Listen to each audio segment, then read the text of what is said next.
Wakili Mkuu wa Mahakama Bwana Bashir Kai Mbaruk, Mtendaji Mkuu wa Mahakama Kuu ya Zanzibar, Mheshimiwa au ndugu Katibu Mkuu wa Wizara hii ya Katiba na Sheria na manaibu makatibu wakuu mliopo. Hii protokoli ya mahakama, unapanda unashuka, unapanda unashuka. Si serikalini tuna mlolongo unakwenda, lakini mahakamani panda mtendaji mkuu alafu anakuja katibu mkuu. Yaani eti mtendaji mkuu anakwenda kuchukua pesa kwa katibu mkuu. Mheshimiwa Sylvester Mwakitalu, mkurugenzi wa mashtaka, wakili mkuu wa serikali, ndugu Posi, wakuu wa vyombo vya ulinzi na usalama mliopo nasi hapa, wakuu wa vyama vya majaji kikanda na yule rais wa majaji wanawake Tanzania, wasajili, manaibu wasajili, wakurugenzi na watendaji wa mahakama, wakuu wa taasisi mbalimbali za umma mliopo nasi hapa, mahakimu wa ngazi zote mliopo pamoja nasi, waheshimiwa viongozi wetu wa dini, ndugu zangu wanahabari, wageni waalikwa, mabibi na mabwana, kazi na utu. Majaji, kazi na utu. Asanteni sana. Ndugu zangu, nami niungane na walionitangulia kusema kumshukuru Mwenyezi Mungu kutujalia kukutana hapa leo Dodoma katika mahakama kuu hii, makao makuu ya mahakama ya Tanzania, katika tukio hili muhimu. Aidha, ninakushukuru sana Mheshimiwa Jaji Mkuu na uongozi mzima wa Chama cha Majaji, Mahakimu na Majaji Tanzania kwa kunipa heshima ya kuwa mgeni rasmi katika ufunguzi wa mkutano huu. Nimeambiwa mkutano huu ni wa siku mbili, nilikuwa nachungulia ratiba, nimeona yatakayotokea leo, ya kesho sijayaona, lakini najua yote ni mema, ni kujichuja, ni kutafakari, ni kujitathmini na kupanga mipango ya mbele katika kazi zenu. Kama ulivyosema Mheshimiwa Jaji Mkuu, mkutano huu kwa mara ya kwanza naliwasikia kikundi cha ngoma wakisema kwamba kwa mara ya kwanza ulifunguliwa na Rais wa Jamhuri ya Muungano wa Tanzania mwaka 1984, na kwa maana hiyo Rais, mimi nitakuwa wa pili kufungua mkutano huu. Ni heshima kubwa kwangu. Nawashukuru sana kwa heshima hii kubwa mlionipa. Nitumie fursa hii pia kuwapongeza majaji na mahakimu kwa kazi mnayofanya kwa wananchi wa taifa letu. Hongereni sana.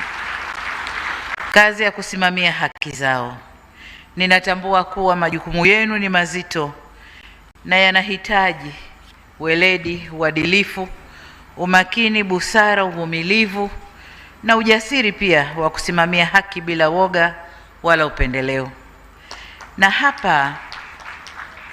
hapa napenda ninukuu maneno ya baba wa taifa hayati Mwalimu Julius Nyerere aliyoyasema wakati akifungua mkutano ule wa mwaka 84, na nukuu: kazi ya uhakimu ni ngumu na inahitaji uadilifu mkubwa, na kwamba si kila mtu anaweza kuifanya kwa ufanisi bila kuwa makini, bila upendeleo na bila rushwa, kwa sababu haki lazima itendeke bila uchoyo na upendeleo. Hayo ndiyo maneno ya Mwalimu wakati ule ambayo mpaka leo bado yana uzito wake. Ni maneno mazito ambayo yanaishi mpaka leo. Mheshimiwa Jaji Mkuu, majaji na mahakimu, mtakubaliana nami kwamba hakuna taifa linaloweza kuwa na maendeleo endelevu na ustawi wa watu wake bila usimamizi mzuri wa haki.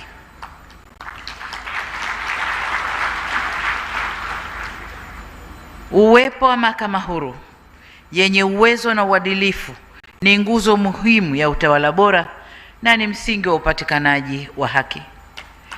Serikali itaendelea kuulinda na kuheshimu uhuru huu wa mahakama. Ila nitoe rai kwenu Mheshimiwa Jaji Mkuu, waheshimiwa majaji na waheshimiwa mahakimu kuwa uhuru huu hauna budi kwenda sambamba na uwajibikaji, uadilifu, nidhamu, utii wa sheria na uzalendo kwa taifa lenu. Lazima hayo yaendane na uhuru wa mahakama. Watanzania wana matumaini makubwa sana na ninyi, na wangependa kuona mahakama inayosimamia haki kwa uwazi na kwa kuzingatia misingi ya kikatiba, sheria, lakini vile vile utu. Huko mahabusu huko kuna mtu anafungwa kwa kesi ya kubambikiwa tu. Sasa engineering gani imepita mahakamani mpaka mtu akaenda jela kwa kesi ya kubambikiwa? Akitoka nasema mimi sikuwa na kesi, nilibambikiwa tu, lakini nimetoka. Sasa wewe uliyepeleka ukamnyima mtu uhuru wake, kenda ukamfanya afungiwe kule, jipime una jukumu gani katika hilo. Lakini vile vile natiwa moyo na studies zinazofanywa kila baada ya muda kwamba imani ya Watanzania kwa mahakama zao imeongezeka sana. Kwa hiyo hili nalo linatutia moyo kwamba mahakama zetu zinafanya kazi inayoridhisha. Kwa kutambua hilo, serikali ya awamu ya 6 imeendelea kuchukua hatua mbalimbali za kuimarisha mahakama, ikiwemo kuboresha miundombinu. Jengo hili tulilopo naambiwa ni la 6 kwa dunia na ni la 2 Afrika. Ni kazi ya serikali na ni yale mazingira mazuri ya utendaji kazi ambayo Jaji Mkuu ameyazungumza hapa. Lakini kuongeza rasilimali watu, serikali ya awamu ya 6 tumejitahidi sana kuongeza idadi ya majaji na mahakimu katika ngazi zote. Tumejitahidi sana. Tumejitahidi kuboresha maslahi ya watumishi. Tumejitahidi sana. Na nataka niwaibie siri hapa. Napata barua za kuboresha maombi na maslahi, naambiwa kama walivyo majaji na sisi tunataka tuwe hivi. Kwa hiyo wakati wewe unalia pete yako uliovaa sio nzuri, mwenzio analia hana hata kidole cha kuvalia hiyo pete, hata pete mbaya hana. Jipime wewe na mtu ambaye afya yako ikitetereka anakwenda kukutengeneza kule, anakurudishia afya yako na hali yako uwe jaji bora, lakini bado mazingira yake ya kazi ni magumu na stahili zake ni ndogo sana. Tujipime hapo. Sasa aliyosema Jaji Mkuu hapa, it is as if tunaishi kwenye fantasy. Tanzania hii ina uwezo wa kila kitu, lakini watendaji kule wanafanya wanayoyafanya. Hapana, twendeni polepole. Maendeleo ni hatua. Tumeanza hatua za awali na nyie mmeona. Tumechukua hatua kubwa sana za kuirekebisha au kuijengea heshima mahakama yetu iwe mahakama inayoheshimika duniani. Sasa safari ni hatua, tutakwenda polepole. Nikisema hivyo sisemi kwamba hatutaangalia maslahi yenu, lakini twendeni polepole na nitafafanua kule mbele. Lakini pamoja na hayo, tumeimarisha sana matumizo ya mifumo ndani ya mhimili wa mahakama.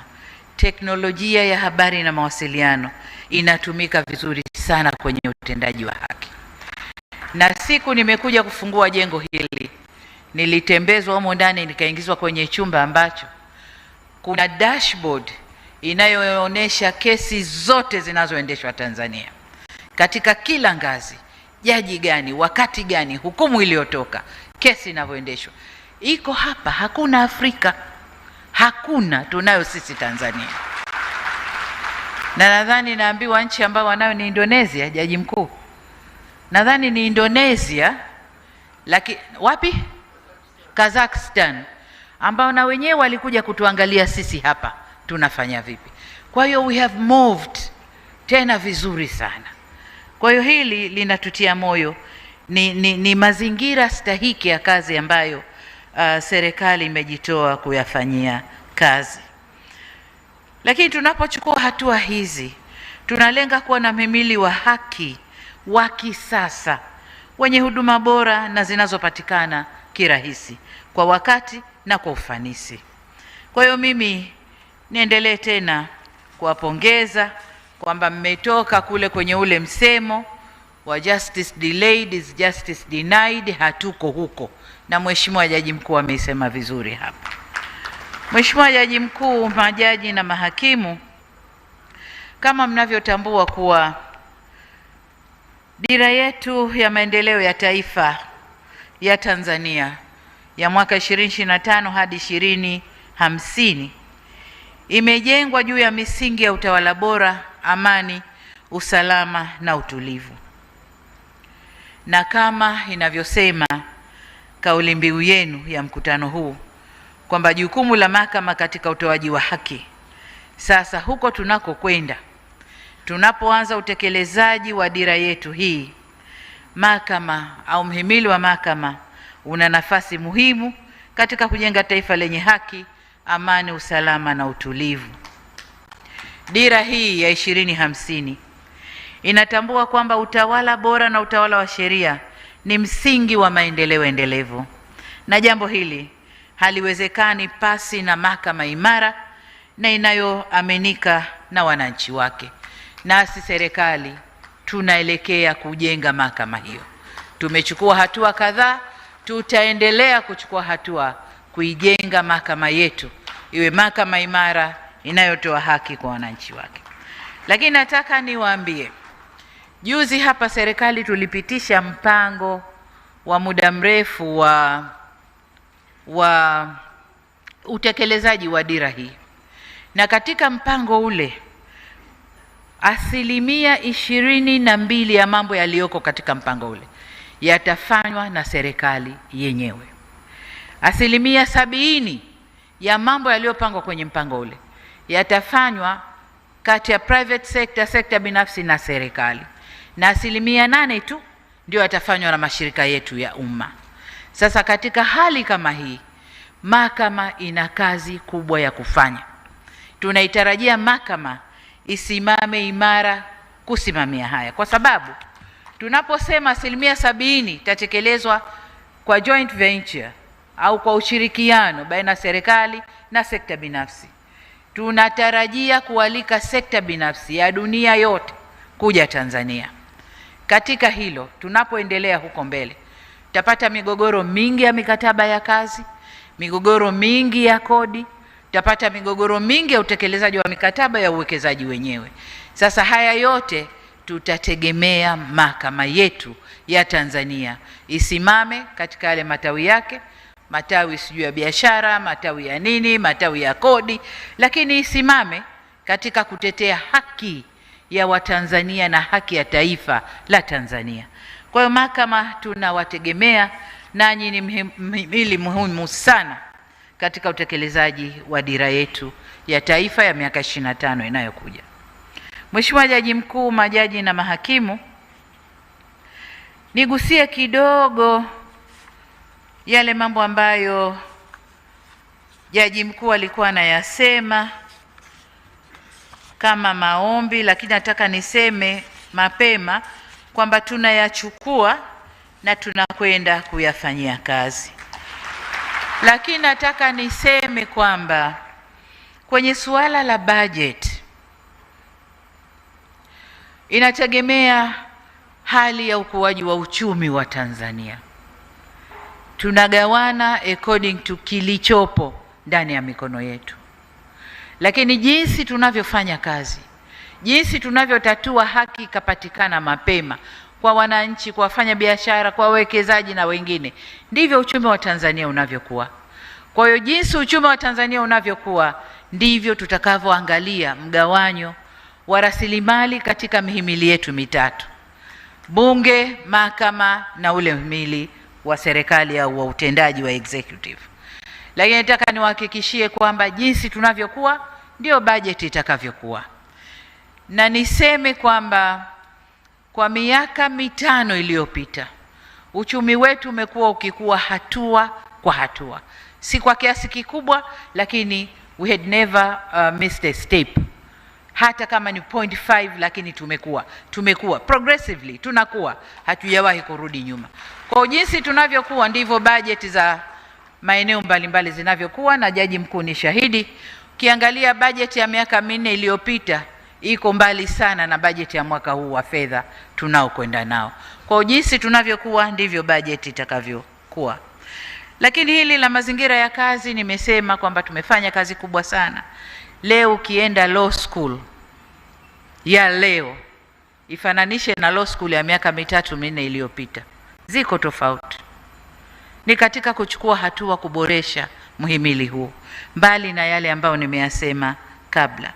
Lakini kwenye hili la mishahara, ndugu zangu, huku serikalini tunapimwa kwenye mishahara, na bahati mbaya maskini huwa hana nguvu yake mwenyewe peke yake, kwa sababu hata tunapopanga bajeti zetu tunakaguliwa na mashirika makubwa ya kimataifa ambayo nayo wanatupa fedha, si kutugaia kwa kutukopesha, lakini tunakaguliwa. Na wage bill yetu percentage, mpaka uchumi wetu wa sasa hivi ulivyo, tunatakiwa kuwa na 35% wage bill. Tulivyo leo tuko 37.5%. Tunaendelea kububurushana nao, tunatafuta sababu mbalimbali za kuambia kwa nini wage bill iko hivyo. Wanatukagua mpaka vyombo vya ulinzi, mmeajiri lini, wapi, lini, mmeongeza wapi, lakini hali iko hivyo. Kwa si kwamba hatutaki kuwafanya watu wote wawe na mishahara itakayowawezesha waishi vizuri, lakini tuna limitations. Lakini nataka niseme kwamba tumejitahidi sana. Kwa kichache tunachokipata tunaongeza mishahara kwa mihimili yote mitatu, tunaongeza mishahara.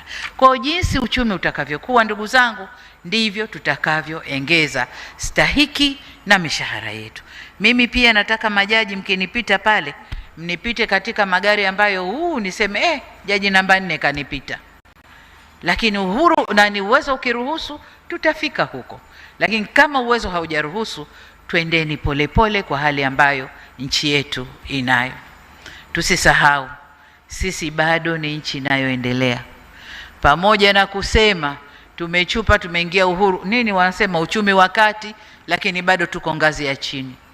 Ni kama tumechupa tu step moja, tumeingia pale, lakini bado mambo ni mengi ya kufanya humu ndani kwenye sekta mbali, bado mambo ni mengi. Kwa hiyo jinsi tunavyokuwa, basi tutaongeza stahiki na mishahara ya majaji. Lakini nizungumzie hili la migogoro ya ardhi, kama alivyosema Jaji Mkuu kwamba migogoro hii is high time sasa ihamie mahakamani, na mahakama itakayosikiliza migogoro hii ni mahakama zetu za mwanzo. Na kwa hiyo tuna kazi ya kutenga bajeti ya kutosha, nadhani kuanzia bajeti ijayo, ili tuzijenge mahakama za mwanzo kama tulivyojenga vituo vya afya, sababu afya nayo na mahakama mnafanana. Kuna wale wanaotibiwa huko kwenye wanasema zahanati, halafu wanakwenda kwenye kituo cha afya, hospitali ya wilaya, hospitali ya rufaa ya mkoa, halafu ndio wanakwenda rufaa kubwa. Kwa na mahakama nanyi ni hivyo hivyo. Kwa kama tulivyojenga vituo vya afya zahanati, na huku tutatenga budget tuende kwa mtindo huo. Kwa tukiweza kufanya hayo, kesi za ardhi zitakuwa zinasikilizwa kule. Mambo mengine yaliyozungumzwa hapa ambayo ni changamoto na mapendekezo. Niseme changamoto zote tunazichukua, lakini kama nilivyosema, jinsi uchumi utakavyoruhusu ndivyo tutakavyozitekeleza.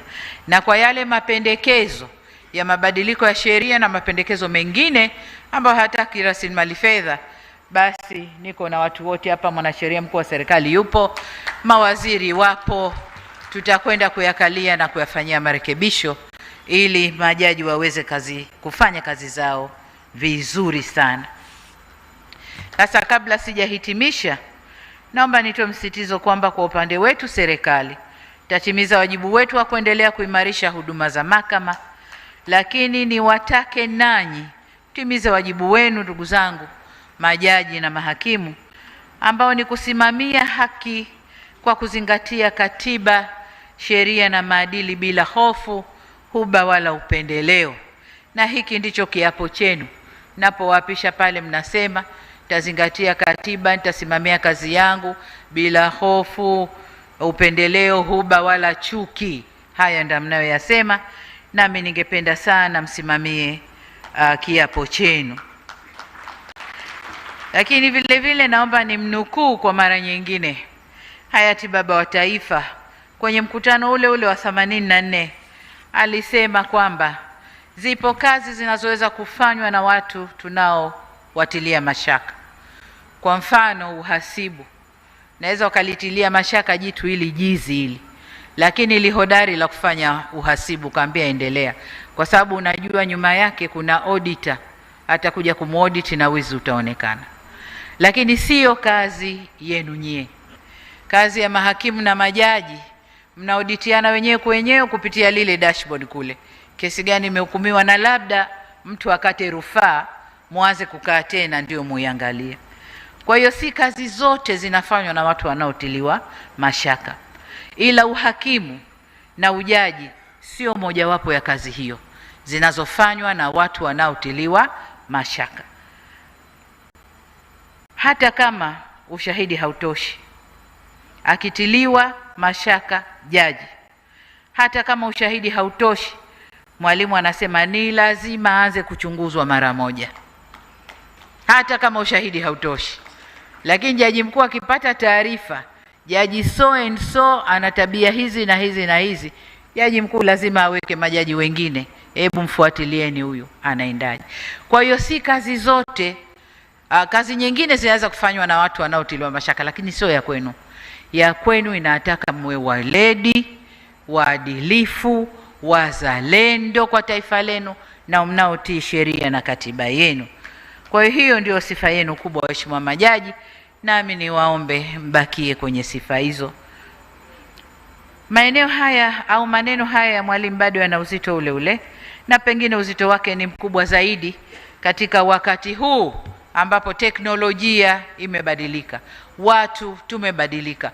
84 majaji hawakuwa wengi, wakuwa wachache sana, na ndio maana walikuwa wanaishi kwenye maeneo ambayo jaji mkuu amesema low density area na mambo yote ambayo ameyataja. Majaji walikuwa wachache sana. Leo mahakimu na majaji mliopo hapa si chini ya 1200 nikiangalia kwa macho, mbali wale ambao mmewaacha waendeshe kazi kule ni wangapi? Kwa ni kazi kubwa ya kufanya, ila tunawategemea sana katika uendeshaji wa taifa letu, tunawategemea sana. Nihitimishe sasa, Mheshimiwa Jaji Mkuu, waheshimiwa majaji na mahakimu, kwa kuungana nawe Mheshimiwa Jaji Mkuu kwenye ile sehemu ya mwisho ya hotuba yako ya kuwataka majaji na kuwakumbusha tena kuwa ni jukumu letu sote kulinda amani, usalama na utulivu wa nchi yetu. Ni muhimu kwa watoa haki nchini kusimama kwenye mstari wa haki mnapofanya maamuzi ya kutoa haki. Ni muhimu kwa watenda haki au watoaji wa haki kusimama kwenye mstari wa haki mnapofanya maamuzi ya utoaji wa haki. Hili ni muhimu sana. Na baada ya kusema hayo, sasa nitamke rasmi kuwa mkutano huu wa Chama cha Mahakimu na Majaji Tanzania kwa mwaka 2026 sasa umefunguliwa rasmi.